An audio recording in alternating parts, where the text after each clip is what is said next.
What's up YouTube, it's your top one. I'm back again with another video. Today we got JAYDAYOUNGAN versus Louisiana. What really happened? Yeah, we doing something a little different. I really want to know what really happened. On the thumbnail he had YoungBoy and on JAYDAYOUNGAN. So yeah man, let's get straight to it. Info is documented about Louisiana. Welcome back to another. Read that. Info is documented by Louisiana authorities. Not my opinion. Some info is alleged still to be proved in court. This is not a legal opinion. A legal opinion.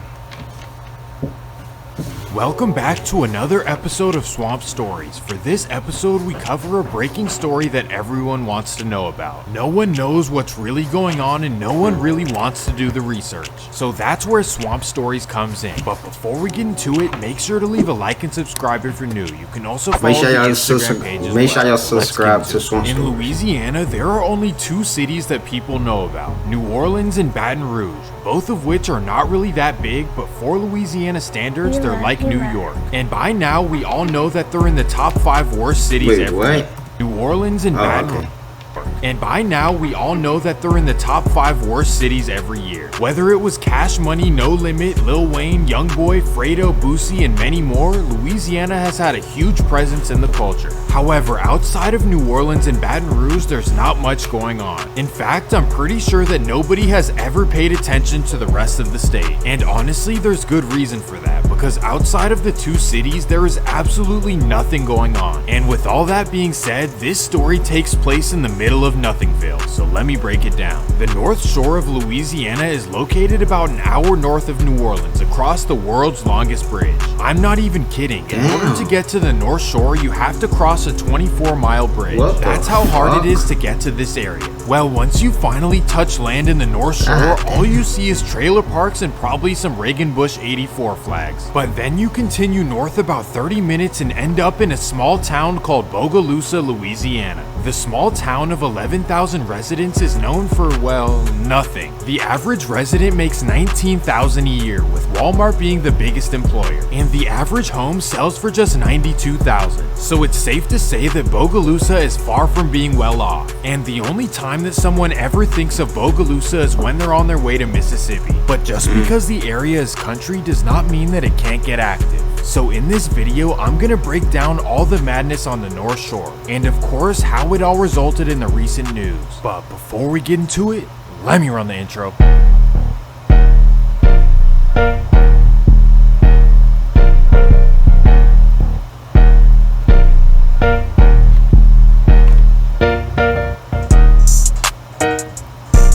They be hard. Well, this is where a young man named Javorius Scott was born in 1998. He grew up in a small house on Superior Ave. His area is just like any southern town, with small houses and trailers spread out. But growing up there is nothing like New Orleans or Baton Rouge. In fact, Bogalusa will only see about 1 to 2 incidents a year. So other than those 1 or 2 days, the town is pretty quiet. But that doesn't mean that growing up there is without struggle, because poverty is a huge issue. It's only quiet because it's a small town with no other cities within 20 minutes. In fact, the closest town is Franklinton, which is 27 minutes away. So essentially, Bogalusa is a big family because all they have is each other. Well, through a poor and boring upbringing, all Javorius had was music, and he began taking it seriously in 2016 at just 17 years old. This time under the name JAYDAYOUNGAN. Almost instantly, his songs blew up and reached millions of views. He began being noticed by local rappers such as Baton Rouge's Scotty Kane and most importantly NBA YoungBoy. And in 2016 he released multiple songs with YoungBoy's brother 33 and Scotty Kane. As time went on, JAYDAYOUNGAN seemed to get more and more popular, especially in 2019 with songs like 2-3 Island, which hit number 17 on US charts. Well, right at the peak of his early career, Jay decided to make an interesting decision. Behind closed doors, he and YoungBoy had some disagreements in 2019. Essentially, YoungBoy was upset that his baby mom was messing with JAYDAYOUNGAN, so he texted Jay and told him to tell the girl to stop messing with him. I don't know if that made sense, but YoungBoy wanted Jay to cut off his baby mom out of respect for their friendship. And honestly, it makes sense. If I never knew they had a friendship. The only time I had figured out that they had beef is when they had when JAYDAYOUNGAN had went to his Instagram and dropped a song, well, a snippet of him and YoungBoy, and then under the post YoungBoy said delete this shit, I don't know like how you got this, and all that stuff, and then JAYDAYOUNGAN deleted the snippet, and then everybody was clowning him, and then he was seen with YoungBoy Janelle on his baby mama, and then went for that. That's how I saw it, but I never knew they had a friendship. Respect for their friendship. And honestly, it makes sense. If we're friends and make music together, you should have the decency to not interact with the mother of my child. Well, right. The alleged story goes that alright, man, test that hoe and just be straight up. Be like, you fuck with me, stop being messy. I promise soon as you stay, you fuck with me, she gonna stop all the other shit. Say no more. I bet you what he said, man. Just be like, say you just gotta stop fucking with YB and all this bullshit, all this disrespect. This shit done went too far. I'm gonna remove this. Went too far. I ain't for all of this. They think you and Nene gonna be together and buy me Saturday. I'm about to do it now, though. I don't know if that's true or not, but it says YB right there. Jay told YoungBoy that he would cut her off, and for the time being, he did so. But then the two got into a disagreement over an unreleased song that had leaked. YoungBoy blamed Jay for sending out their exclusive song to friends who leaked it. So in response, Jay allegedly started rolling with the good old baby mom. In reality, this should end. So he got mad at him, and then Jay said, fuck it, I'm finna go with your baby mama. Crazy. Jay for sending out their exclusive song to friends who leaked it. So in response, Jay allegedly started rolling with the good old baby mom. Yeah. And that's crazy. I heard the snippet, but that shit sound fire as fuck, bro. YoungBoy could have really sided JAYDAYOUNGAN, to be honest. So in response, Jay allegedly started rolling with the good old baby mom. In reality, this should end a friendship, but definitely not serious enough to spark a beef. But when you're dealing with guys from North Baton Rouge, serious results can come from minor situations. A wrong look can be the last look you ever give someone. Trust me, these are not people you want to cross. Well, despite YoungBoy being a feared character in Louisiana and Jay not so much, he made a bold decision to escalate everything. On April 9th, 2020, he dropped a song called 38K. Clearly, that shit hard, I ain't gonna lie. He did BBG Baby Joe. He did YoungBoy, of course. I forgot. Dissing YoungBoy and everyone he rolls with. Yeah. He also admits and brags on the fact that he had a situation with YoungBoy's baby mom. And of course, this made YoungBoy angry, but not I'll drive 2 hours away to potentially find you angry, especially when he's dealing with rivalries in his own city. So for the meantime, everything was online disses and trolling. This included people from both sides, including the menacing BBG Baby Joe. And although this story caught the national attention, the streets of Louisiana were paying attention to a different rivalry. So let me break it down. The North Shore of Louisiana does not have a history of rivalries in any way. In fact, residents of New Orleans and Baton Rouge would laugh at the notion of the North Shore being active. Here and there are personal vendettas, but it's nothing compared to Baton Rouge.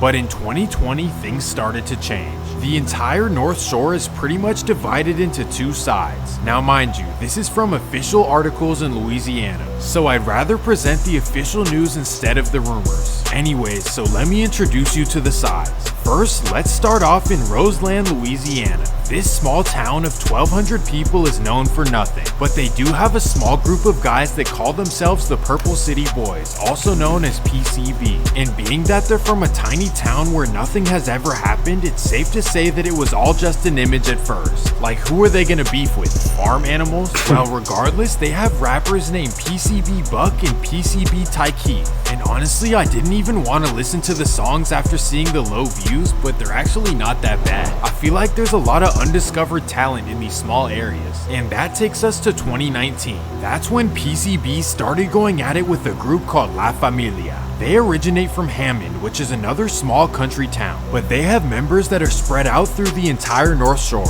and their main rapper is 700 Jeezy. He's had a couple decent songs, but he's more known for another kind of drum. Well, according to Louisiana prosecutors, La Familia rolls with two groups. The first is Hunger Gang, also known as HG. They are centered in the town of Covington and have a rapper named HG Suave, who's actually hard. And finally, La Familia rolls with a group of guys in Bogalusa, specifically in JAYDAYOUNGAN's hood, which they call 2-3 or simply the 2. So essentially it comes down to PCB versus La Familia H3 and 2-3. I hope that's not too confusing. Well, in early 2020, the rappers began dissing each other from both sides, especially TJ and 700 Jeezy. This could possibly be the very first rap rivalry in the North Shore history, and things would get serious on June 21st, 2020.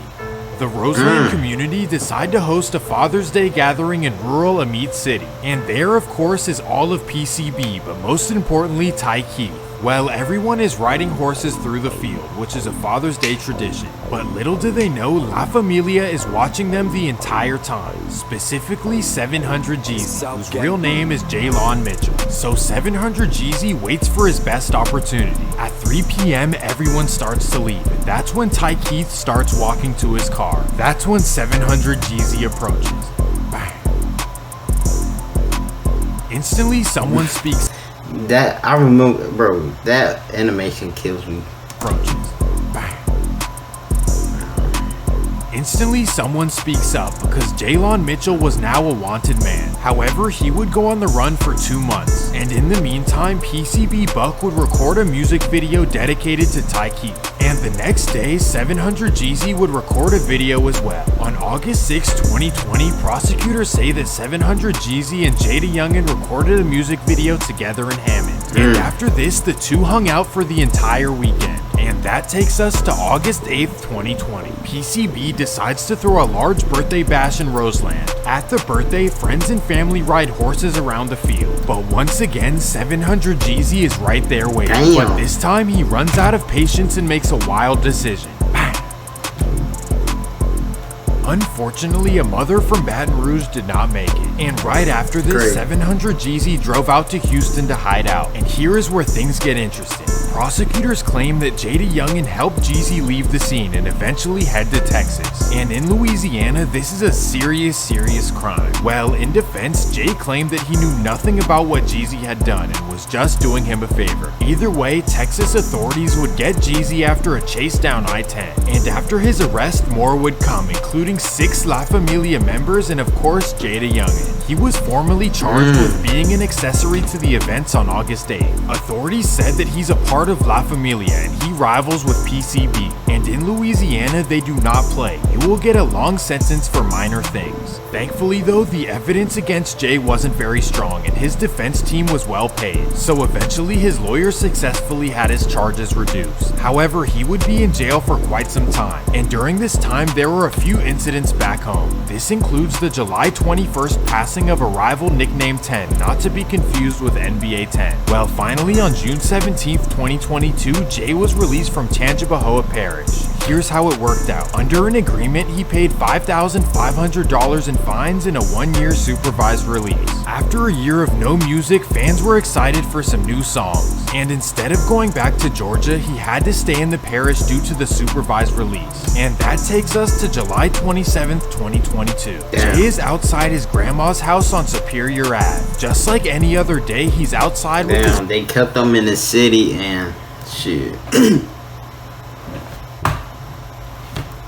A lot of people thought JAYDAYOUNGAN death was, had something to do with YoungBoy, but I knew he had nothing to do with YoungBoy, like, but and that's a small town, so it ain't like they find you. Damn, this shit crazy, bro. Outside his grandma's house on Superior Ave. Just like any other day, he's outside with his friends and family showing off his blue Corvette. Well, after posting his location on now that's gonna make you even more like, bro. I saw the my fault. My bad, but I saw the house with the blue. Man, that shit is so like in that small town. In that small town, who gonna have a car like that? You know what I'm saying? So that like, yeah, man, that shit. That I felt like that shit dumb. Like that shit was dumb, bro. Whatever. His friends and family showing off his blue Corvette. Well, after posting his location on social media, the rivals knew where to get him. 5:45 p.m. Jay is outside with his dad and younger brother, and that's when a car pulls up. Bam! Your voice, damn, man. Quickly after, crazy. JAYDAYOUNGAN was the first rapper that to put me on his own Instagram post, not post but story. After he's driven to Our Lady of Angels, just a mile down the road. Well, little did they know the whole time the rivals were still following them. So when they arrive, bang! Thankfully, this time everyone was okay, but unfortunately, Jay did not make it. So after this, social media erupted. Shit was crazy because I first heard the news and then they said he was dead. Then their sister came and said, "Oh y'all, he ain't dead. Y'all I hate this social media, niggas and stuff." And then and then he didn't make it. And then they had a shootout outside the hospital. Shit crazy. With 90% being positive and 10% being rivals clowning. Online, you can find all kinds of clips and screenshots of both NBA and PCB members clowning Jay on Instagram. But honestly, I'd rather not show that. Either way, people have been speculating whether it's NBA or if it's PCB. And maybe it's neither, but what do you guys think? Interestingly enough, 700 Jeezy's brother Twan is close friends with YoungBoy's brother in NBA 10. As you can see, B-Way Youngin has songs with Twan and they're also seen together in social media posts. So if 700 Jeezy rolls with JAYDAYOUNGAN and his brother rolls with YoungBoy, how does this make any sense? Especially because YoungBoy's side has been clowning Jay since the second he passed. Could there be something fishy going on, like a backdoor activity, or is this just the nature of the streets? Simply put, it's all a big mess. Well, that's gonna do it for this episode of Swamp Stories. If you guys enjoyed the video, make sure to leave a like and subscribe. Peace! Yo, man, recipe JAYDAYOUNGAN, shit crazy. I never knew this. It was so much I know, so damn. Yeah, recipe JAYDAYOUNGAN. Make sure y'all like, comment, subscribe. See y'all niggas next time, gang.